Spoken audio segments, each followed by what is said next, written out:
रजीम बिस्मिल्लाहिर्रहमानिर्रहीम। This is Mehtab Hamid और आज की वीडियो में हम बात करेंगे बुक समरी पे। और आज मैंने जो किताब सेलेक्ट की वो है 7 habits of highly effective people. आप सब इस किताब से वाकिफ़ हैं, बहुत फेमस बुक है और मुख्तलिफ़ ज़ुबानों में इसका तर्जमा हो चुका है, क्योंकि हम पहले आदात पर काम करते हैं, फिर यही आदात हमें बनाती हैं या बिगाड़ती हैं। बनाती इस सेंस में है कि अगर आपने जिन हैबिट्स जिन आदात पर काम किया वो पॉजिटिव है तो वो आपकी ग्रोथ में आपको सपोर्ट करती हैं, और बिगाड़ती इस सूरत में है कि अगर हमने कुछ नेगेटिव हैबिट्स को अडॉप्ट कर लिया है, नेगेटिव हैबिट्स हमारी पर्सनैलिटी का हिस्सा बन गई हैं, तो वो हमारी ग्रोथ में बहुत ज़्यादा रुकावट लेके आती हैं, रेजिस्टेंस लाती हैं हमारी ग्रोथ में। तो 7 habits of highly effective people के अंदर स्टीफन कोवी ने उन हैबिट्स को शामिल किया है जो कामयाब लोगों में कॉमन है। हम ये कह सकते हैं कि कामयाब लोगों के मेंटल पैटर्न हम बेसिकली हैबिट्स की सूरत में कॉपी करते हैं, और जब हम इन हैबिट्स को कॉपी करते हैं और इन पैटर्न्स को अपनी पर्सनैलिटी का हिस्सा बनाते हैं तो हम भी उन कामयाब लोगों की तरह कामयाबी हासिल कर सकते हैं, नो मैटर राइट नाउ हम कहाँ पे हैं। सो पहली हैबिट बी प्रोएक्टिव की बात अगर की जाए तो 7 habits of highly effective people में इस सेक्शन में राइटर सर्कल ऑफ कंसर्न और सर्कल ऑफ इन्फ्लुएंस की बात करते हैं। अब सर्कल ऑफ कंसर्न से मुराद वो एरिया है जो हमारे कंट्रोल में नहीं है। महंगाई बहुत हो रही है, हर तरफ परेशानी है, इंडस्ट्री बंद हो चुकी है, क्या करें, जॉब्स नहीं है। ये सर्कल ऑफ कंसर्न की जो चीज़ें हैं ये हमारे कंट्रोल में नहीं है। और इसकी निस्बत दूसरी अप्रोच जो है वो सर्कल ऑफ इन्फ्लुएंस की है। कामयाब लोग सर्कल ऑफ कंसर्न पे फोकस नहीं करते बल्कि वो सर्कल ऑफ इन्फ्लुएंस पे फोकस करते हैं। जिन चीज़ों को वो तब्दील कर सकते हैं, वो रिएक्टिव अप्रोच पे नहीं होते, वो रिस्पॉन्स अप्रोच पे होते हैं, वो प्रोएक्टिव अप्रोच पे होते हैं। वो उन चीज़ों के बारे में सोचते हैं जिनको वो तब्दील कर सकते हैं, और जिनको आप तब्दील कर सकते हैं वो कोई और नहीं, वो आपकी अपनी पर्सनैलिटी होती है, वो आपका अपना माइंडसेट होता है, वो आपकी अपनी आदत होती हैं। सो पहली हैबिट बी प्रोएक्टिवनेस आपको रिएक्टिव से रिस्पॉन्स मोड में लेके आती है। आप रिएक्टिव की जगह रिस्पॉन्स मोड पे जाते हैं, अपनी रिस्पॉन्सिबिलिटी को कबूल करते हैं, और इसी हैबिट के साथ आप फ्लो में अपने माइंडसेट को चलाना शुरू करते हैं। आप गिले और शिकवे से बाहर आ जाते हैं। आप यूँ की वजह दूसरों को नहीं मानते बल्कि आप एक्सेप्ट करते हैं, और एक्सेप्टेंस के बाद आप उसका हल तलाश करते हैं, और आप ये सोचते हैं कि मैं क्या कर सकता हूँ, मैं इसमें क्या कंट्रीब्यूशन कर सकता हूँ। क्योंकि हमारी ज़िंदगी में मुख्तलिफ़ वाक़यात होते हैं जिसमें से कुछ वाक़यात में हम कामयाब नहीं होते, हमें कोई फ़ीडबैक मिलता है। उस फीडबैक को हमने पॉजिटिव सेंस में कैसे इस्तेमाल करना है, अपने आप को कैसे तैयार करना है, और ये प्रोएक्टिवनेस की अप्रोच इंसान को बहुत कामयाबी देती है। दूसरी हैबिट की अगर बात करें तो स्टीफन कोवे दूसरी हैबिट जो उन्होंने यहाँ पे एंटर की वो है begin with end in mind. हम दिन के अंदर बहुत से एक्शंस करते हैं, बहुत से काम करते हैं, और अमूमन अनकॉन्शियसली कुछ काम करते हुए हमारा माइंड ये नहीं सोचता कि ये जो मैं एक्शन कर रहा हूँ ये मुझे किस तरफ लेके जाएगा या इसका एंड रिज़ल्ट क्या होगा। जैसे हम अगर अपनी हेल्थ की बात करें और हम अनहेल्दी फूड जब इस्तेमाल करते हैं तो हम ये नहीं सोचते कि इसके नतीजे में हम बीमार हो सकते हैं।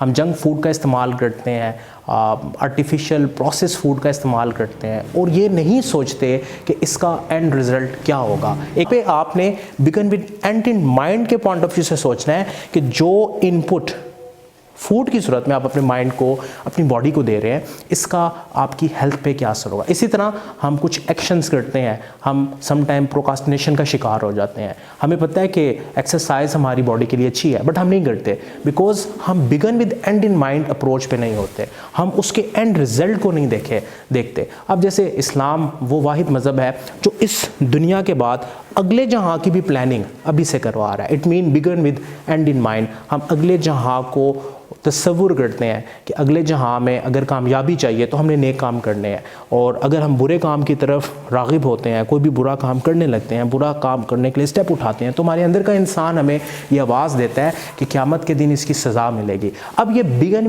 विद एंड इन माइंड का कॉन्सेप्ट है कि आप कोई भी काम शुरू करने से पहले ये सोच लें कि इसका अंजाम क्या होगा, क्योंकि अगर आपको अंजाम पहले से पता हो कि इसका अच्छा नहीं है तो वो काम आप करेंगे नहीं, वो एक्शन नहीं करेंगे, इससे आपका टाइम भी बचेगा, आपके रिसोर्सेज भी बचेंगे। तो इस किताब के अंदर मौजूद है, उस हैबिट का नाम है put first thing first. Put first thing first का मतलब क्या है? हम पूरे दिन में बहुत से एक्शंस करते हैं, हमारे पास डिफरेंट चॉइसेस होती हैं। हम सोशल मीडिया पे स्क्रॉलिंग कर सकते हैं, हम कोई भी वीडियो देख सकते हैं, हम कहीं भी दोस्तों के साथ बैठ के बातचीत कर सकते हैं, हम किसी भी जगह बैठ के अपने टाइम को किसी भी सूरत में गुजार सकते हैं। अब पुट फर्स्ट थिंग फर्स्ट का मतलब है कि आपने अपने डेली के शेड्यूल में, अपनी डेली की रूटीन में उन चीज़ों को एंटर करना है जो आपके लिए इम्पॉर्टेंट है। बिकॉज़ हम बहुत सा ऐसा काम करते हैं जिसका हमारी ग्रोथ से, हमारी मेंटल, स्पिरिचुअल और फिज़िकल हेल्थ से कोई ताल्लुक़ नहीं होता, और हम ना चाहते हुए भी अपना कीमती एसेट टाइम इज़ मनी हम ज़ाया करते हैं। So put first thing first का मतलब है आपने अपने शेड्यूल में, अपनी रूटीन में सबसे पहले उन चीज़ों को लाना है जो इम्पोर्टेंट है। एक स्टूडेंट के लिए पढ़ाई इम्पोर्टेंट है, एक बिजनेसमैन के लिए उसकी बिज़नेस की स्ट्रेटजीज़, उसके बिज़नेस के प्लान इंपॉर्टेंट है। पुट फर्स्ट थिंग फर्स्ट का मतलब है कि आपने अपनी ज़िंदगी में, अपनी डेली रूटीन की लाइफ में उन चीज़ों को लाना है जो आपके लिए इम्पॉर्टेंट है। सो ये किताब का पहला पार्ट है। इन 3 हैबिट्स का ताल्लुक आपके इनर सेल्फ के साथ है, आपके अंदर के इंसान के साथ है। नेक्स्ट 3 हैबिट्स जो हैं उनका ताल्लुक आउटर वर्ल्ड के साथ है कि आप दूसरों के साथ कैसे कम्युनिकेट करते हैं। बिकॉज 21st सेंचुरी स्किल में communication skill is a king skill, और कम्युनिकेशन स्किल का मतलब है कि आप कम्युनिकेट कैसे करते हैं दुनिया के साथ और अपने साथ। तो अपने साथ कम्युनिकेट करने के लिए हमने 3 हैबिट्स का जिक्र किया। बी प्रोएक्टिवनेस, सेकेंड जो थी begin with end in mind, and the third one is put first thing first. अब हम दूसरे पार्ट पे जाते हैं कि हमने आउटर कम्युनिकेशन कैसे करनी है। आउटर कम्युनिकेशन के लिए जो हैबिट नंबर 4 है वो है विन विन। हम अमूमन लोगों के साथ कोलैबोरेशन करते हैं, हम बिज़नेस में कोलैबोरेशन करते हैं, हम इवन स्टडी के दौरान भी ग्रुप स्टडी भी करते हैं, हम एक दूसरे के साथ ताउन करके चलते हैं। लेकिन जब हम दूसरे के साथ ताउन करते हैं, कोलैबोरेशन में जाते हैं, तो ना चाहते हुए भी हमारे माइंड में कहीं ना कहीं ये आता है कि मेरी वजह से किसी और को फ़ायदा क्यों हो, या मेरी वजह से कोई और फ़ायदा क्यों उठाए, क्योंकि मेहनत तो सारी मैं कर रहा हूँ। अब इस अप्रोच पे जब आप विन विन पे शिफ्ट होते हैं तो उसमें फ़ायदा ये होता है कि अगर आप विन विन पे नहीं आएंगे, आप सिर्फ अपना सोचेंगे, तो लोग आपके साथ ईजिली कोलैबोरेट नहीं करेंगे, टीम अप नहीं करेंगे, लोग आपके साथ लॉन्ग टर्म पे नहीं चलेंगे। तो अगर कहते हैं कि अगर आपने तेज़ भागना है तो आप अकेले भागें, लेकिन अगर आपने दूर तक जाना है तो आप सारों को साथ लेके चलें।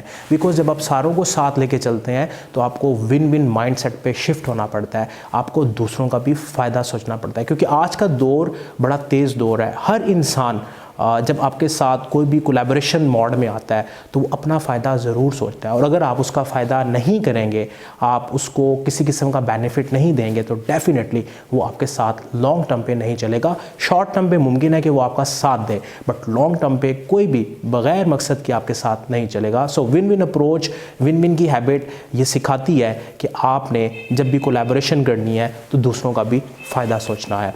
5th हैबिट जो है वो बड़ी शानदार है, और इस हैबिट में लिसनिंग के ऊपर ज़्यादा एम्फेसिस किया हुआ है। बिकॉज हम दूसरों को समझे बगैर अपनी बात करना शुरू कर देते हैं। हम डीप लिसनिंग के साथ साथ उनकी फीलिंग्स को, उनके जज्बात को नहीं समझते, और जस्ट हम प्रिटेंड करते हैं कि हम सुन रहे हैं। बिकॉज आज के दौर में हर इंसान ये चाहता है कि उसको सुना जाए, और कोई किसी दूसरे को सुनने के लिए तैयार नहीं होता। और सुनने के अमल में जो अंडरस्टैंडिंग का पॉइंट है बड़ा इंपॉर्टेंट है।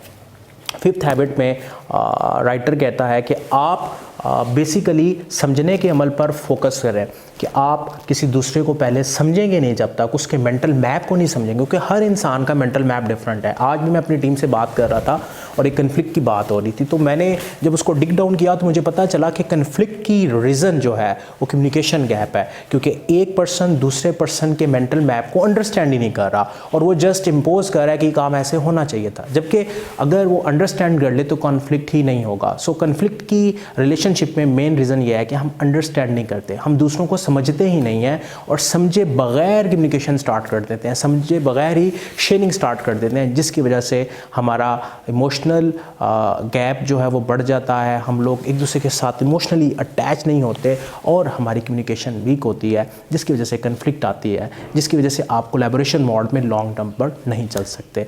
6th हैबिट जो है इट्स ऑल अबाउट साइनर्जी, कि आपने सबको साथ लेके चलना है, क्योंकि अकेले आप कितना काम कर लेंगे, आप जो काम दूसरों के साथ मिलकर कर सकते हैं वो आप अकेले नहीं कर सकते। सो दूसरों को साथ मिलाना भी एक आर्ट है। सो इस पूरी जर्नी के अंदर जो आउटर कम्युनिकेशन की है, आप दूसरों के बारे में सोचते हैं, उनको अंडरस्टैंड करते हैं और उसके साथ साथ उनको साथ लेके चलते हैं, क्योंकि लॉन्ग टर्म विजन के लिए, बड़े विजन के लिए, बड़े ख्वाबों को पूरा करने के लिए आपको दूसरों की ज़रूरत है, क्योंकि अकेला इंसान अकेला होता है, जब आप मिलकर चलते हैं तो उसमें रिजल्ट डिफरेंट आते हैं। और इन तमाम स्किल्स को, इन तमाम हैबिट्स को बेहतर करने के लिए फाइनल हैबिट जो है शार्पन योर सा, अपनी स्किल्स को साथ साथ इम्प्रूव करें, बिकॉज जब आप अपनी इम्प्रूवमेंट बंद कर देते हैं तो आप लाइफ में रुक जाते हैं। जबकि कामयाब लोग अपने ऊपर मुसलसल काम करते हैं, वो अपनी स्किल्स पे काम करते हैं, नई चीज़ें सीखते हैं, नए ट्रेंड्स को सीखते हैं, अपने आप को नए नॉलेज से अप टू डेट रखते हैं, किताबें पढ़ते हैं, कोर्सेज करते हैं, बिकॉज शार्पन योर सा वो स्किल है, वो हैबिट है जो आपकी बाकी तमाम हैबिट्स को इम्प्रूव करती है। सो व्यूअर्स, ये 7 हैबिट्स उन कामयाब लोगों की हैबिट्स हैं जो अपनी अपनी फील्ड में नामवर हैं, कामयाब हुए हैं। तो अगर आप भी अपनी फील्ड में कामयाब होना चाहते हैं तो ये 7 हैबिट्स, ये 7 मेंटल पैटर्न आप अगर अपनी लाइफ में इम्प्लीमेंट कर लेते हैं, इनको अपनी पर्सनैलिटी का हिस्सा बना लेते हैं, तो आपको भी कामयाबी से कोई रोक नहीं सकता।